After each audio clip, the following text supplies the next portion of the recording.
ডিব্ৰুগড়ত আহিব। আজি ডিব্ৰুগড়ত মনোৱাৰীত ৰিচৰ্টত থাকিব। থাকি কাইলৈ ৰাতিপুৱা তেখেতে প্ৰথম ডিব্ৰুগড়ৰ আমাৰ যি ডিব্ৰুগড় বিধানসভাৰ চৌহদ তাত শিলান্যাস কৰিব আৰু তাৰ লগে লগে আমাৰ যিটো 700 কোটি টকাৰ আমাৰ যিটো ৱাটাৰ মেনেজমেণ্ট প্ৰগ্ৰেম আছে ৱাটাৰ ৰিচোৰ্চ ডিপাৰ্টমেণ্টত সেইটোকো কৰিব আৰু ডিব্ৰুগড়ৰ এই ঐতিহাসিক 5000 কেপাচিটিৰ যিটো আউটডোৰ ষ্টেডিয়াম এই ষ্টেডিয়ামটোৰ প্ৰথম পৰ্যায়ত শুভাৰম্ভ কৰিব আৰু দ্বিতীয় পৰ্যায়ৰ শিলান্যাস হ'ব। এনেকৈ কৰি কেইবাটাও আঁচনি আমাৰ হাতত আছে আৰু সেই আঁচনিখিনি মাননীয় কেন্দ্ৰীয় গৃহমন্ত্ৰী অমিত শ্বাহ ডাঙৰীয়াৰ দ্বাৰা কৰা হ'ব। আৰু আপোনালোকে দেখিছে যে তাত প্ৰায় আমাৰ 1 লাখ লোক গোট খাব।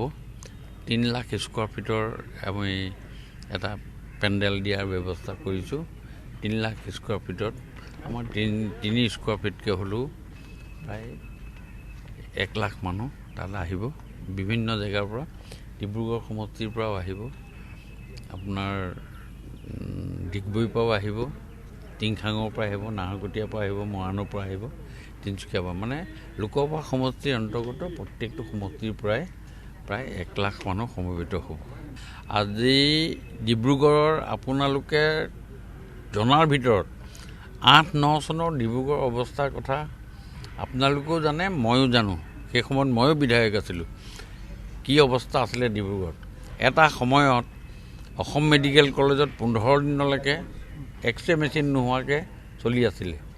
আৰু সেই ডিব্ৰুগড়ৰ এতিয়া হিমন্ত বিশ্ব শৰ্মা ডাঙৰীয়া মুখ্যমন্ত্ৰী হোৱাৰ পাছত আজি ডিব্ৰুগড়ত কেঞ্চাৰ কেয়াৰ চেণ্টাৰৰ পৰা আৰম্ভ কৰি বিভিন্ন যিবিলাক 350 কোটি টকাৰে infrastructure development, super speciality hospital, 2টাকৈ কেথ লেব ইত্যাদি যিবিলাক ব্যৱস্থা কৰি দিলে, সেইবিলাক কথাৰে 180 বছৰীয়া চহৰখনৰ নিশ্চয় গৰিমা বৃদ্ধি হৈছে। আৰু দ্বিতীয় ৰাজধানী হিচাপে হোৱাৰ ফলত উজনি অসমৰ ৰাইজৰ বিশেষকৈ বহুত সুবিধা হ'ব। আপোনালোকে শদিয়াৰ পৰা এজন মানুহ যেতিয়া গুৱাহাটীলৈ যাওঁতে তেওঁক 3-4 হাজাৰ টকা খৰচ হয় এখন কাগজ দিবলৈ।